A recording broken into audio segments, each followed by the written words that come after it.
When you're hosting, it can be a real challenge to find a dish that's both impressive and easy to make. But what if I told you you can make a gourmet appetizer in under 20 minutes? And not just any appetizer, one that's ooey and gooey and full of flavor. Well, this Maple Pecan Baked Brie checks all of those boxes. You get that rich, creamy brie topped with the crunchiness of the pecans, the warm spices, and some savory herbs. This Maple Pecan Baked Brie is the perfect crowd pleaser for any occasion. I'm gonna break it down in a few easy steps so that you can whip this up in no time. You'll have your guests thinking that you spent hours in the kitchen when really this beautiful dish only takes about 20 minutes to come together.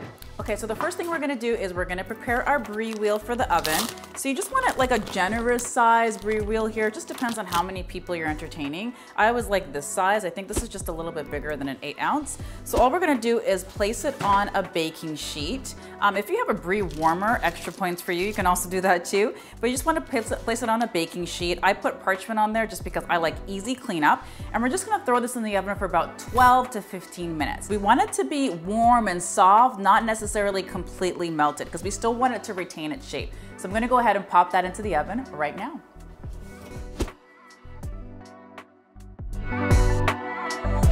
All right, so while the brie is baking away in the oven, it is time to make the star of the show, this warm maple pecan dressing. This is gonna be so good. All right, so first starting off with some maple syrup, throw that in there. Then next I'm gonna add in some sugar. So you have a couple options here. You can either use brown sugar or you can use coconut palm sugar. I like to use coconut palm sugar, so that's what I'm using in this one. Next we wanna add in our spices. So I'm gonna be adding in some nutmeg as well as some cinnamon. And I'm just gonna whisk this because it's getting a little bit feisty in here. So I'm just gonna go ahead and just whisk this a little bit. All right, awesome. So next we're gonna add in some rosemary. And I don't know about you guys, but I love the smell of rosemary. Ooh, this is one of my favorite spices. All right, so I've chopped some up. I just have a couple of teaspoons here. So I've just chopped some up. I'm gonna put that inside like that. So the next thing we wanna add in is some orange zest. And I started doing some orange zest, but didn't finish it. So let me go ahead and finish that now. So you just want like as much as you kind of like in here. I'm just gonna do maybe just about a scant teaspoon. But again, for the full recipe, just look in the description and you'll find the full recipe for that. Some of it ended up on the counter, but that's all right. So we're just gonna pop that in there.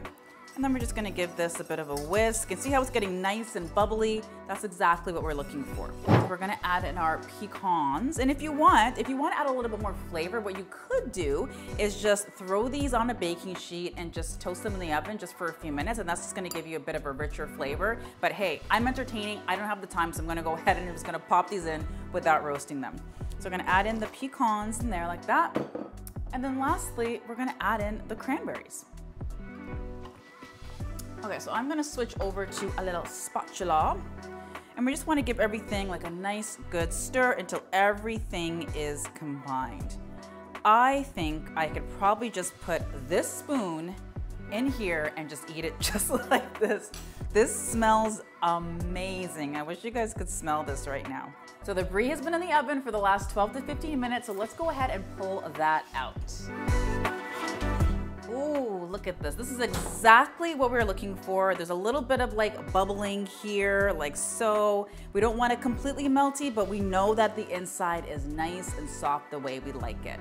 So the last thing we're gonna do is, and this is by far the best part, we're gonna put this sauce, this delicious sauce all over this brie. So let's do that now. Just gonna move a couple of things around here. All right, the aroma of this sauce is absolutely incredible. And now we just wanna pour that all over that brie. Ooh, ooh. Oh my goodness. Somebody hand me a fork immediately, please. This is so good. The smell, it just smells amazing. I can already taste it even though it's not in my mouth yet. I am so eagerly anticipating all of this deliciousness. Now, in terms of what to eat this with, I mean, really, it's completely up to you.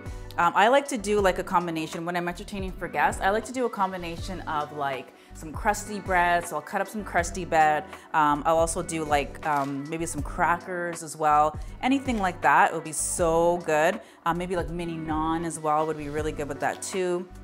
I'm just gonna take all of the sauce and put it right back over the top. I think if you wanted to, you could just put like maybe a sprinkle of salt and pepper, maybe just over the top. Again, completely up to you. But there you have it. Like, how delicious does this look? And like when you serve this at your party, your guests are gonna think that you took hours to make this, or like longer than 20 minutes. It really took like 20 minutes to make this, which is nothing. And it's such a spectacular dish, both in the way that it looks as well as the way that it tastes. So I hope that you give this maple pecan brie a try at your next gathering, or maybe just for yourself on like a nice cozy afternoon, and let me know in the comments how it goes. Before you go, make sure to check out my next video for another delicious recipe.